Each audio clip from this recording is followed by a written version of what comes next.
والعشاء حدث ولا حرج. في ناس تبقى على الإفطار طول النهار في العمل، يجي في الليل يبدأ يطبخوا مكرونة باللية بالزبدة بالسمنة، كبسة باللحمة، كبسة بالدجاج، وبياكلوا بياكلوا بياكلوا بياكلوا، بعدين بيقول لك انعست، لأنه فعلا بينعس، لأنه الدم راح على المعدة بينعس، بيقوم بينام على الأكل هذا، بصير تخمر.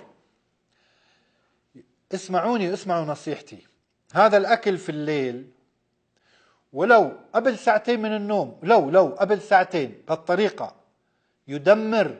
اسمعوا ايش بيساوي. واحد، لا سمح الله جلطة، يا ناس ماتت بالجلطة وهي مو صاحية، ماتت وهي نايمة وهم على آكلين كبسة ولحمة وناموا، أو آكلين جبنة وحمص وفلافل وبيض مقلي وكوب شاي أو كوبين شاي وخبز رغيف أو رغيفين وناموا. ناس صابهم ضغط، ناس صابهم سكري، صار معهم سكري، ناس صابهم مشاكل وأمراض لا يضر الجسد ويقتل ويقسمه مثل أكل العشاء وتنام عليه. وتنام عليه. نحن بيجينا عزومات نطلع، ما قلنا ما تاكلوا اللحم، نطلع بناكل لحم بناكل رز.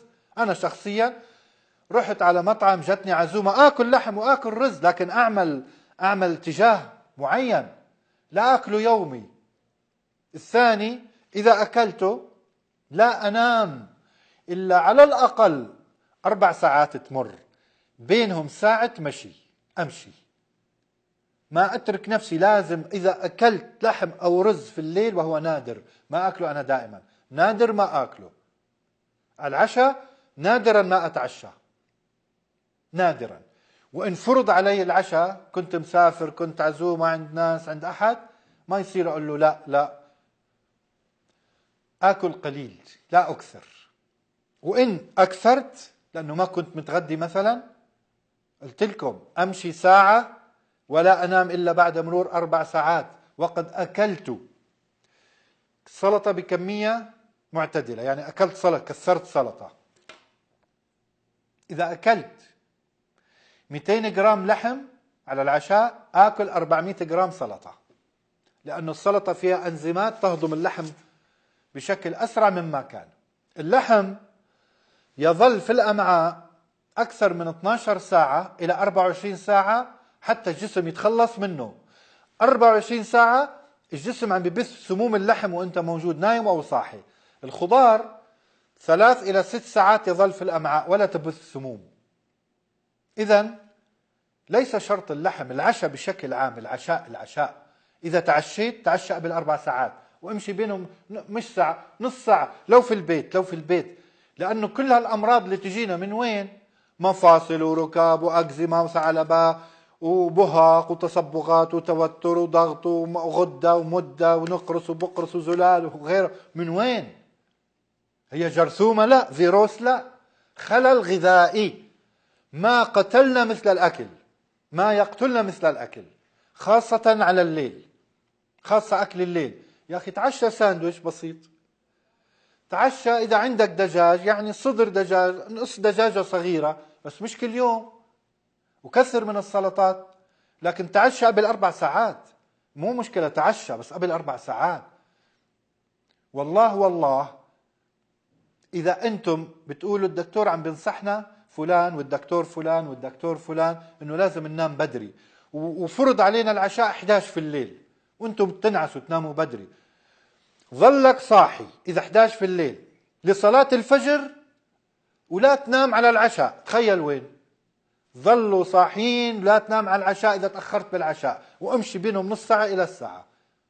الدمار الشامل، مش القنبلة ولا اللغم ولا الرصاصة، الدمار الشامل في العشاء. العشاء أخطر ما يمكن على الإنسان حتى من الدواء.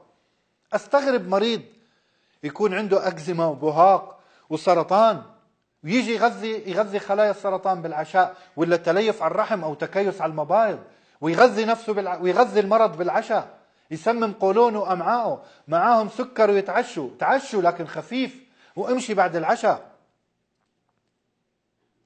أنا شفت ظاهرة حتى عندنا في بلاد الشام، على العشاء بيتعشوا يسموه حواضر أو نواشف، مكدوس، زيتون، حمص، جبنة، أحيانا بيض وأحيانا لا، حلاوة وشاهي، بريق شاهي. هذا ضرر يا أخي، هذا عشاء؟ هذا بيعمل ضغط وجلطة وشرايين وكوليسترول وطنين أذن وبهاق وتساقط شعر وركب وهشاشة عظام. ما عم ناكل جبنة أخي بيعمل هشاشة عظام. أنت عم تحط سم وتنام، تابوت وتنام. مو معقول كده. وبيجي بيقول لك عم بحلم كوابيس، عم بصحي عندي غثيان، عندي لعيان، عندي دوخة، عندي مو قادر. اللي يتعشى في الليل لما يصحى في النهار يصحى ويحط نفسه كده ويروح على العمل وعامل كده ومرخي وما في قوة وما في عزيمة وما في حيوية وعنده نكد. نكد، سوء مزاج. لأنه سوء المزاج رسالة إنه قولونك غلط، إنه عشاك غلط، إنه أكلك غلط. أرجو تقطيع هذا الجزء تبع العشاء، قطعوه وانشروه منشان الناس صعب تشوف حلقة كاملة ساعة. انشروه. أجاني آلاف الرسائل حتى من أقربائي الموجودين منتشرين بعد الأحداث في سوريا، عنا وعنا وعنا وعنا وعنا، وهم أعرف يتعشوا. يا أخي أوقف العشاء الجميع. ما في أضر من العشاء عليكم إطلاقا، نهائيا أوقفوه.